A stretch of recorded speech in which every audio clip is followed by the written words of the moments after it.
ഓൺലൈനിൽ റിലീസ് ചെയ്ത ഒരു മലയാളം മൂവിയാണ് കേട്ടോ. സ്വകാര്യ സംഭവം ബഹുലെന്നും പറഞ്ഞൊരു മലയാളം മൂവി. ഒരു ലോ ബഡ്ജറ്റ് ചിത്രമാണ്, അതോടൊപ്പം തന്നെ ഒരു ക്രൈം ത്രില്ലർ മൂവിയും കൂടിയാണ്.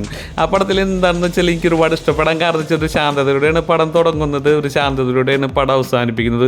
പക്ഷേ അതിൻ്റെ ക്ലൈമാക്സ്, അതിൻ്റെ ഗൗരവം ഒന്നും ഒരിക്കലും അതിൻ്റെ തനിമ നഷ്ടപ്പെടുത്താതെ രീതിയിൽ തന്നെയാണ് ആ പടം അവസാനിപ്പിച്ചിട്ടുള്ളത്. സത്യം പറഞ്ഞു കഴിഞ്ഞാൽ എനിക്ക് ബോറടിച്ചില്ല ഒരിക്കലും ആ പടം കണ്ടപ്പോൾ. നല്ലൊരു ത്രില്ലിങ്ങോട് കൂടി തന്നെ ഞാൻ ആ പടം കണ്ടിരുന്നു. എടുത്തു പറയേണ്ട കാര്യം എന്ന് വെച്ചാൽ അത് ലോ ബഡ്ജറ്റ് ചിത്രമാണ്. അപ്പോൾ ആ ഒരു മൂടി തന്നെ ഇരുന്ന് കാണാം. പിന്നെ അതിൽ അഭിനയിച്ചേക്കുന്നത് ജിയോ ബേബി എന്ന് പറഞ്ഞ ഒരു സംവിധായകൻ, രചിതാവാണ് ആൾ പടമാണ്. ഇപ്പോൾ നമ്മളെ കാതൽ എന്ന് പറഞ്ഞ മമ്മൂട്ടിയുടെ പടം, അതുകൊണ്ട് തന്നെ ഗ്രേറ്റ് ഇന്ത്യൻ കിച്ചൺ എന്ന് പറഞ്ഞ പടം, അങ്ങനെ ഒരുപാട് പടങ്ങൾ ആൾ സംവിധാനം രചനയൊക്കെ നിർവഹിച്ചിട്ടുള്ള ഒരു വ്യക്തിയും കൂടിയാണ്. പിന്നെ അനു ആൻ്റണി എന്ന് പറഞ്ഞ ജിയോ ബേബിയുടെ മകളായിട്ട് വരുന്നുണ്ട്. പിന്നെ സുധീർ പറവൂർ, അങ്ങനെ അത്യാവശ്യം നമുക്കറിയാവുന്ന ആർട്ടിസ്റ്റുകളൊക്കെ ഈ പടത്തിൽ അഭിനയിച്ചിട്ടുണ്ട്. എന്നാലും ഒരുപാട് വലിയ വലിയ ആർട്ടിസ്റ്റുകളല്ല, പക്ഷെ പടം വളരെ ഇഷ്ടപ്പെട്ടു.